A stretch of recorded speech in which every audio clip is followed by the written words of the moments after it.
کہ جس بہادری سے، جس جرأت سے، جس دلیری سے ہمارے پاک افواج نے دشمن کا جو ہے منہ توڑ ان کو جواب بھی دیا ہے اور ان کے حملے کو پسپا بھی کیا ہے۔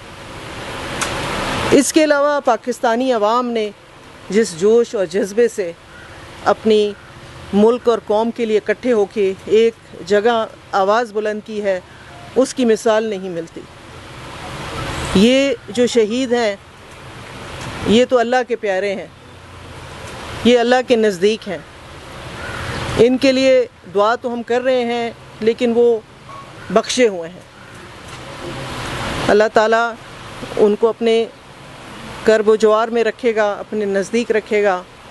اور میں سلام پیش کرتی ہوں شہید کے والد کو، ان کی والدہ کو، ان کی بیگم کو، کہ جس حوصلے اور جس صبر سے انہوں نے یہ قربانی کے بعد جو وہ یہاں بیٹھے ہیں اور لوگوں کی سے دعا لے رہے ہیں، میرا سلام ہے سب کو۔ ہم آپ کے ساتھ ہیں۔ میں نے باتیں سن لی ہیں، بہت مسائل ہیں، اس کے لیے میں ایک دفعہ پھر آؤں، آپ کے ساتھ بیٹھیں گے، بات چیت کریں گے۔ لیکن آج کا دن جو ہے وہ شہید کے نام ہے، اس کے گھر والوں کے نام ہے۔ آپ سب کا بہت بہت شکریہ۔